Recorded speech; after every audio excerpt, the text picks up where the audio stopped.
अस्सलाम वालेकुम।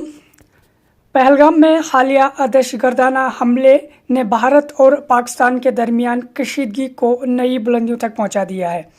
22 अप्रैल 2025 को पहलगाम वादी में हुए इस हमले में 28 अफराद हलाक और 20 से ज़्यादा ज़ख्मी हुए, जिनमें ज़्यादातर भारतीय सियाह शामिल थे। इस हमले की जिम्मेदारी TRF ने कबूल की, जो मुबैना तौर पर पाकिस्तान में कायम लश्कर तैयबा से मुंसलिक है। भारतीय वज़ीर आज़म नरेंद्र मोदी ने सऊदी अरब का दौरा मुख्तर करके फौरी तौर पर दिल्ली वापसी की और काबीना की सिक्योरिटी कमेटी CCS की हंगामी मीटिंग की सदारत की।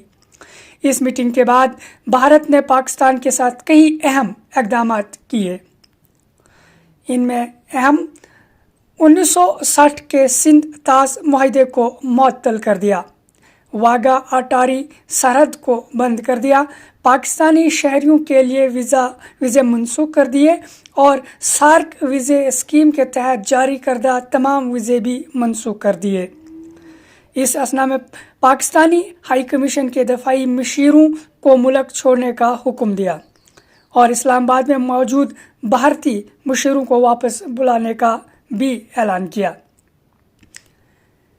वज़ीर आज़म मोदी ने इस हमले को दहशतगर्दी का बुज़दिलाना अमल करार दिया और कहा कि जिम्मेदारों को इंसाफ के कटघरे में लाया जाएगा।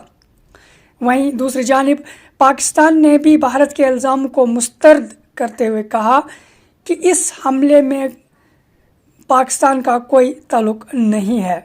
पाकिस्तानी हुकूमत ने भारत के इक़दामात को जारहाना करार दिया और कहा कि सिंध तास मुआहदे की मुअत्तली को जंगी इक़दाम समझा जाएगा। इसने भी जवाबी इक़दामात किए। जो पाकिस्तान ने जवाबी इक़दामात किए उनमें सरफ़हरिस्त है भारतीय शहरियों के लिए वीज़े मनसूख कर दिए। हालांकि आप जानते हैं कि भारत और पाकिस्तान के दरमियान पहले ही पॉलिटिकल कशीदगी काफ़ी है।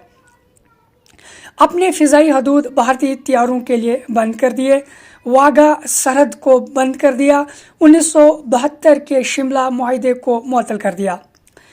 पाकिस्तानी वज़ीर दिफा ख्वाजा आसिफ ने खबरदार किया है कि अगर भारत ने पानी की फराहमी में मदाखलत की तो इसे मुकम्मल जंग के तौर पर लिया जाएगा।